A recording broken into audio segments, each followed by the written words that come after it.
코스콤이 출범한 지 40주년을 맞았습니다. 코스콤이 걸어온 길이 곧 IT 자본시장 인프라의 변천사라고 할 수 있을 정도로 자본시장 IT 산업 발전에 중추적인 역할을 해왔는데요.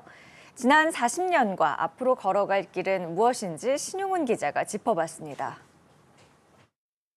지난 1977년 한국증권전선이라는 이름으로 출발한 코스콤.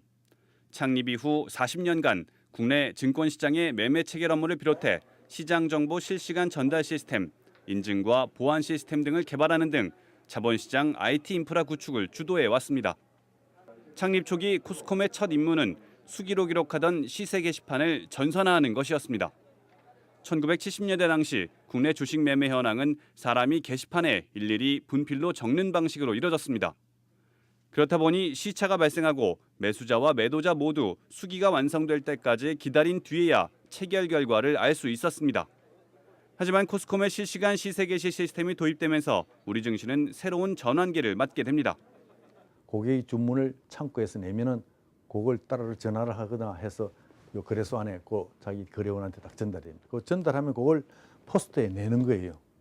포스트는 누가 하냐면 증권거래소 직원이 앉아 있습니다. 거래를 성사시키는 사람.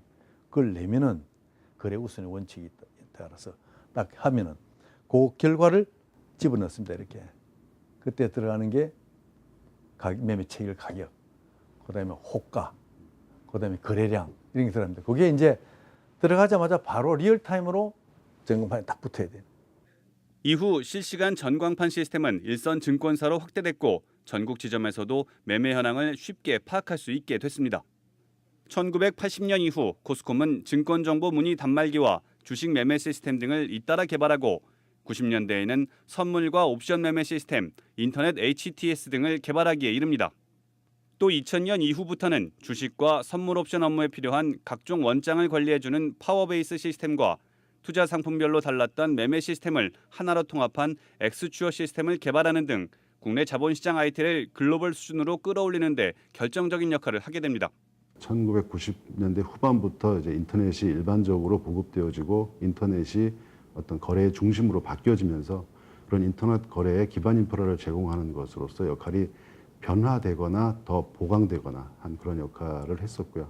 그런 구체적인 어떤 업무로서는 이제 저희가 지금도 서비스하고 있는 공인인증이라든가 또는 어떤 BCP 그런 업무들이 될 것 같습니다. 최근 들어서는 빅데이터와 클라우드 분야의 연구를 비롯해 블록체인과 인공지능, 사물인터넷 분야까지 자본시장에 접목 가능한 IT 기술에 대한 연구를 통해 새로운 솔루션을 제공하는 일도 게을리하지 않고 있습니다. 최근에 그 어떤 시기보다도 어떤 기술의 변화가 지금처럼 빠르고 강력하게 이루어지고 있는 시기는 없는 것 같습니다. 그런 부분에서 어떤 발생하고 있는 기술적 성과를 자본시장의 업무와 융합함으로써 자본시장의 특히 한국 자본시장의 가치를 더 높이는 일들에 저희가 전념을 하려고 합니다. 또 앞으로는 B2B 중심의 시스템 개발에서 벗어나 투자자와 증권사, 소프트웨어 회사들이 직접 참여할 수 있는 플랫폼을 만든다는 계획입니다. 지난 40년간 국내 자본시장 IT 산업과 그 맥을 같이 해온 코스콤. 시스템 개발에서 벗어나 종합 소프트웨어 회사로 영역을 확장해 자본시장 내 IT 생태계를 완성할 수 있기를 기대해 봅니다. 한국경제TV 신용훈입니다.